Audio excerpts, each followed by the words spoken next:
Hello, welcome, it's Dr. Fred Frizzle here again, and today I'm going to talk to you a little bit about vitamin B13, which is otherwise known as orotic acid. Okay, so I'll write up here vitamin B13. Vitamin B13, otherwise known as orotic acid. Okay, so what are the actual uses of orotic acid or vitamin B13? Well, it can improve your reproductive health.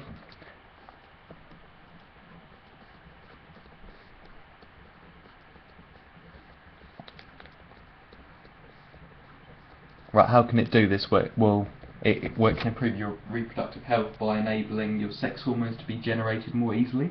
It also aids the absorption of various minerals such as magnesium and calcium. So, aids Mg 2+ and Ca2+ absorption. Okay, so like 2+ just is the form of iron that it can form, because it's in group 2. It forms a 2+ iron. I haven't really gone into the chemistry much with you, because this is sort of primarily about the biological functions of vitamin. So I'm not really going to go through with you how like ions work today. Okay, so it aids the absorption of magnesium and calcium ions. Another one of its functions is it's been shown to assist skin issues.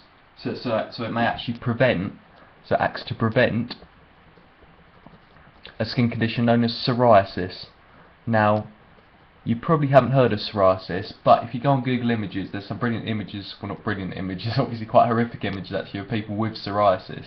It's actually quite a serious skin condition, and what you end up with is you end up with these like patches on your skin. I'll try and draw you one, and I'll warn you now, my drawing isn't very good. You end up with like imagine this is like a red patch, and like this box is sort of like a patch of skin. You end up with red blotches on your skin that are sort of irregularly shaped, and sort of imagine this is sort of shaded in red, and this sort of represents the sort of rough texture of it.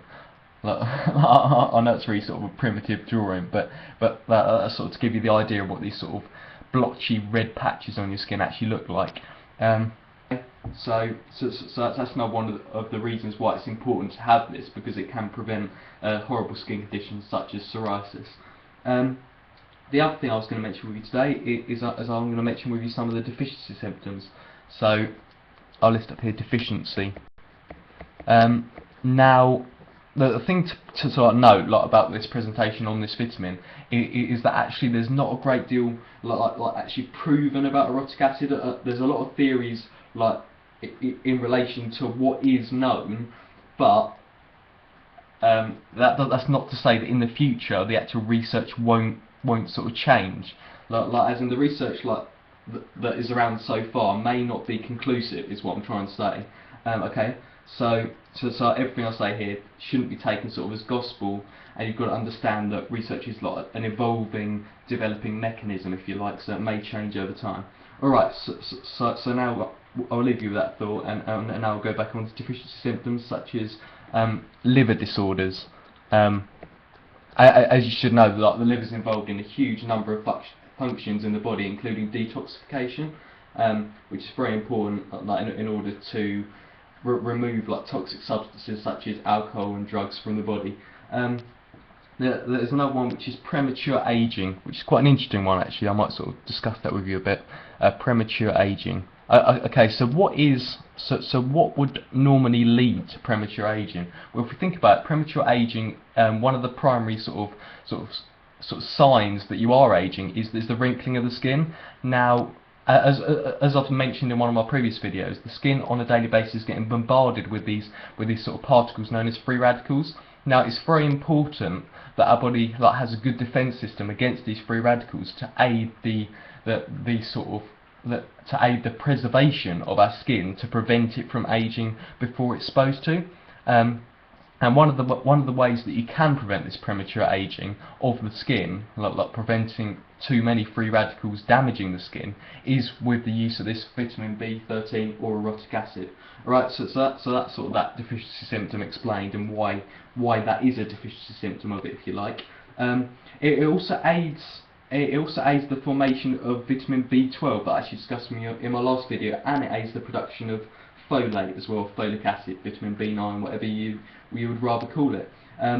Okay, so that's sort of primarily a lot of the functions. The other thing to know about this vitamin is it's not always considered a vitamin. Now it's pretty hard like to get your head around, but there are a number of different characteristics that a vitamin should have, and there's a number of different sort of characteristics that this vitamin perhaps doesn't possess that would ordinarily make a vitamin become classed as a vitamin. I'm not really going to go into that with you today, but what I'd like you to note down is the fact that this isn't completely accepted as a sort of classified vitamin, right? So the other thing, another use of it that's quite interesting is it helps produce genetic material, and it's used for treatment of multiple sclerosis and chronic hepatitis. Chronic hepatitis like being a sort of disorder with the liver. Okay, so it helps. I'll write down here functions. I'm not sure why I wrote it down here, because these are actually functions as well, but I'll just sort of continue in the list, like we're interrupted by my really sort of dreadful drawing there. Okay, so one of the functions is that it assists genetic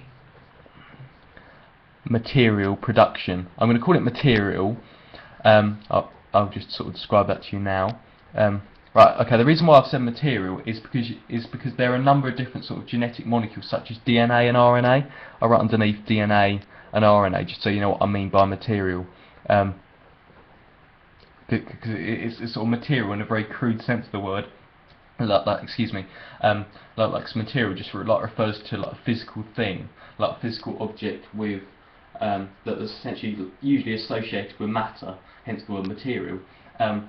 And a sort of very broad word, whereas like DNA and RNA are very specialised genetic molecules, and I don't think material quite encompasses that, but never mind, I've used the word material now.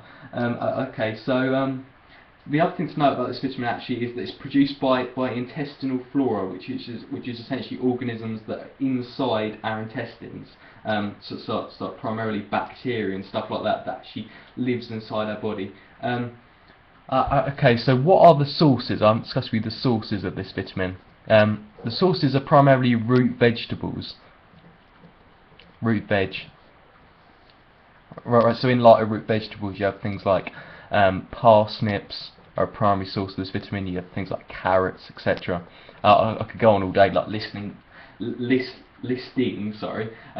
could go on all day listing particular examples of root vegetables, but primarily it's just the general group of root vegetables. Alright, so I hope this video has been helpful. Another thing to note is overconsumption. There's no sort of known implications of overconsumption, hence why there isn't a specific recommended daily amount for this particular vitamin. So that's primarily what I wanted to talk to you about today. In my next video I'll be discussing with you the very elusive vitamin B13 and why it's called an elusive vitamin B14, or what I like to call it, an elusive vitamin B14. So I'll see you then. Goodbye.